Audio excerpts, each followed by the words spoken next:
Bismillahirrahmanirrahim. Bismillahirrahmanirrahim. Assalamualaikum warahmatullahi wabarakatuh. Alhamdulillah. Wassalatu wassalamu ala sayyidina Muhammad ibn Abdillah. Al-qaim bihuquqillah.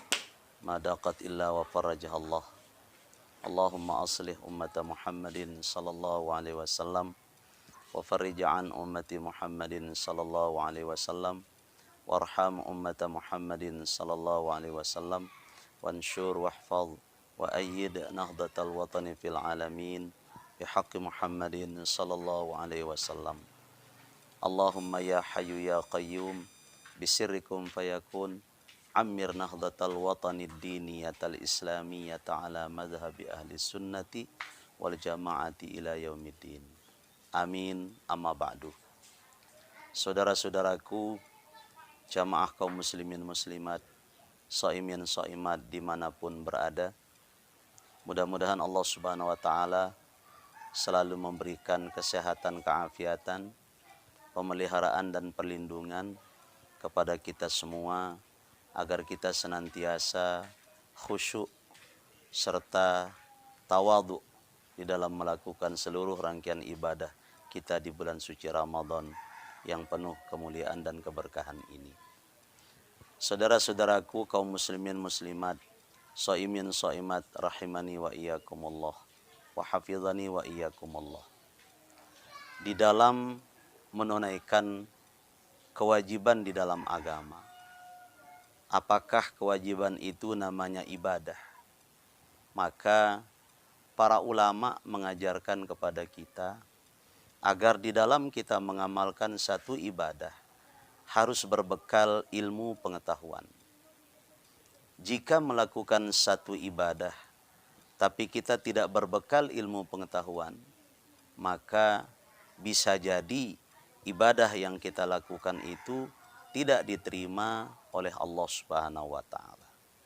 Demikian guru kita Ibnu Ruslan menyampaikan nasihat kepada kita di dalam Zubad beliau yang menyatakan fakun bighairi ilmin ya'malu a'maluhu mardudatun la tuqbalu.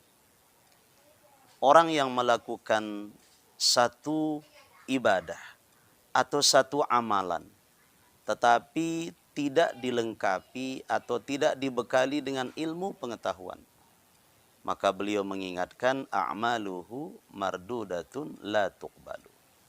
Maka amalnya itu jelas mardudah, ditolak. La tuqbalu, tidak diterima. Karena itu di dalam kita melakukan apapun namanya kewajiban di dalam agama, apakah itu namanya sholat, termasuk juga saat ini kita melakukan kewajiban saum Ramadan, maka penting bahkan wajib bagi kita untuk mengetahui ilmu-ilmu tentang rukun, syarat sah, sunnah, bahkan hal-hal yang membatalkan ibadah yang kita lakukan. Pada kesempatan kali ini saya ingin menyampaikan hal-hal yang bisa membatalkan ibadah puasa kita. Mudah-mudahan penyampaian ini bisa menjadi bekal bagi kita dan juga membuat kita makin berhati-hati, berbuat dan berperilaku terhadap hal-hal yang bisa membatalkan puasa kita. Dari beberapa kitab fikih dijelaskan kepada kita bahwa perbuatan-perbuatan yang membatalkan puasa itu diantaranya adalah ma wasala amdan ilal jaub. Sampainya sesuatu kepada rongga. Tubuh kita ini terdapat beberapa rongga atau beberapa lubang. Di atas itu ada 5. Ada telinga kiri kanan, kemudian ada hidung. Di samping juga yang jelas kita tahu ada mulut. Kemudian yang di bawah ada namanya kubul, kemaluan depan, ada namanya dubur. Ketujuh rongga yang ada di tubuh kita ini tidak boleh dimasuki oleh apapun dia tidak boleh sampai kepada apa yang disebut dengan al-jaub. Apabila ada sesuatu yang sampai kepada al-jaub, salah satu di antara 7 rongga ini, maka jelas puasa kita menjadi batal. Karena itu mohon maaf bagi saudara-saudaraku yang masih suka melakukan buang hajat, umpama di tempat-tempat air yang mengalir. Apalagi kalau aliran dari air itu besar atau aliran daripada air itu keras, maka perlu berhati-hati. Jangan sampai nanti air tempat buang hajat itu secara tidak sengaja, tapi karena bentuk duduknya saat buang hajat itu bisa membuat air itu masuk ke dalam rongga. Dan ini bisa-bisa membatalkan puasa. Karena itu kami sarankan apabila ada kita yang melakukan qada hajat di siang hari bulan Ramadan di mana kita sedang menjalankan puasa, maka sebaiknya kita buang hajat itu di toilet atau di WC. Akan sangat aman bagi kelangsungan daripada sahnya puasa kita. Kemudian yang kedua adalah wara'su wal haqnatu ala sabilain. Tidak bolehnya secara khusus, walaupun tadi sudah saya sampaikan, masuknya sesuatu di antara kedua lubang yang di bawah. Apakah itu namanya kubul, kemaluan depan, ataupun dubur, kemaluan belakang. Terutama sekali lagi saya sampaikan, jangan sampai ketika kita melakukan buang hajat, lalu kemudian mohon maaf, jari tangan kita yang kita gunakan untuk beristinja atau bersuci itu nanti secara tidak sadar memasuki atau melewati al-jaub daripada kubul atau dubur kita. Maka berhati-hatilah ketika kita melakukan qada hajat, ketika kita beristinja saat kita melakukan puasa Ramadan. Kemudian selanjutnya yang membatalkan puasa itu adalah al-qai' amdan.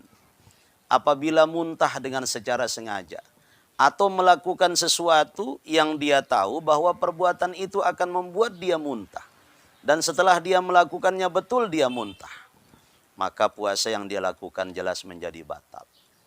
Kemudian selanjutnya wal wata'u amdan, melakukan hubungan badan suami istri di siang hari bulan Ramadan, dan itu dilakukan secara sadar, secara ingat dia sedang berpuasa. Ketika itu dilakukan, maka puasanya menjadi batal. Dan untuk masalah ini perlu menjadi pengetahuan kita semua. Ketika ada orang yang merusak puasanya dengan melakukan hubungan badan suami istri di siang hari bulan Ramadan, maka dia bukan hanya berkewajiban untuk mengqadha, tetapi dia juga berkewajiban untuk melakukan kifarat. Kifarat yang wajib dia lakukan bagi orang yang merusak puasanya dengan melakukan hubungan badan siang hari bulan Ramadan itu, yang pertama adalah itqu raqabah. Diwajibkan baginya untuk memerdekakan budak.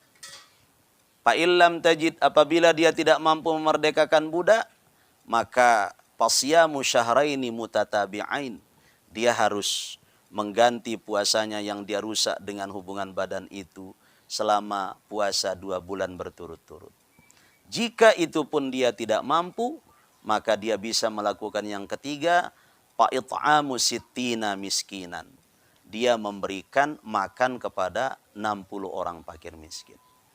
Karena itu kita perlu berhati-hati menjaga diri di siang hari bulan Ramadan, terutama sekali kalau ada di antara saudara-saudaraku yang menjadi pengantin baru.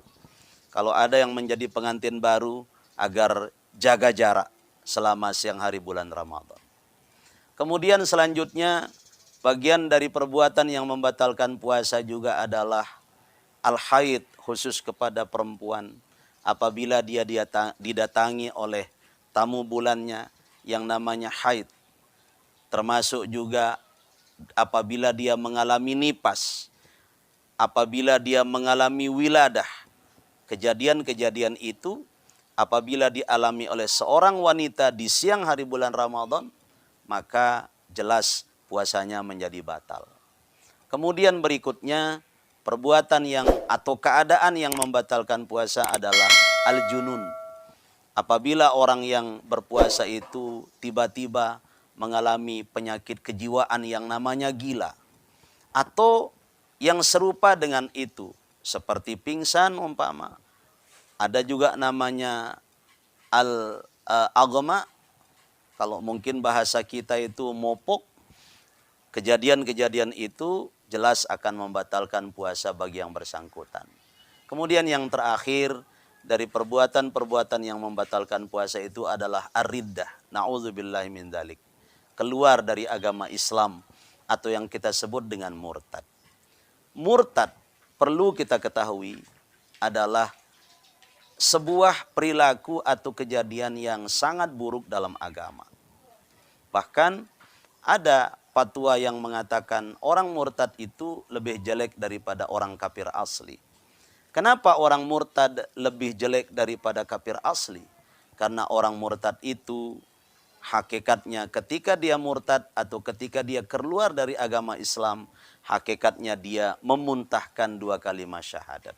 Itulah yang menyebabkan orang murtad lebih jelek daripada orang yang kafir asli. Dan murtad adalah perilaku yang membatalkan puasa. Bagian dari perbuatan yang bisa membuat orang menjadi murtad juga, saudara-saudaraku kaum muslimin muslimat dimanapun berada, adalah apabila ada seorang muslim atau muslimah berani meninggalkan kewajiban sekaligus dia mengingkari kewajiban itu. Kalau dia mengingkari kewajiban itu, artinya tidak melakukan kewajiban itu, kemudian dia mengingkari hukum wajibnya, maka otomatis orang itu keluar dari agama Islam. Kalau dia tidak melakukan kewajiban itu tanpa mengingkari wajibnya, maka dia dihukum fasik. Ada orang tidak sholat, tapi dia tidak mengingkari wajibnya sholat, maka dia fasik. Ada orang tidak puasa, tapi tidak mengingkari hukum wajib puasa, maka dia fasik. Tapi kalau ada orang tidak sholat, lalu kemudian mengatakan, bagi saya sholat tidak wajib, maka otomatis orang itu keluar dari agama Islam. Ada orang yang tidak mau berpuasa, lalu kemudian dia mengatakan, bagi saya puasa tidak wajib, maka otomatis orang itu keluar dari agama Islam. Dan ini adalah perilaku murtad. Na'udzubillah min dzalik. Mudah-mudahan penyampaian ini bisa menjadi sedikit bekal bagi kita untuk menunaikan ibadah puasa Ramadan. Terutama sekali kita bisa menjaga diri dan menjauhkan diri dari perbuatan-perbuatan yang bisa membatalkan puasa kita. Dan mudah-mudahan puasa kita diqabul, diterima oleh Allah subhanahu wa ta'ala. Amin, amin ya rabbal alamin. Aqulu qawli hadza wa astaghfirullahal azima li wa lakum wa lisairil muslimina wal muslimat wal mu'minina wal mu'minat fastaghfiruh innahu huwal ghafurur rahim wallahul muwaffiq wal hadi ila sabilir rasyad. Wassalamu alaikum warahmatullahi wabarakatuh.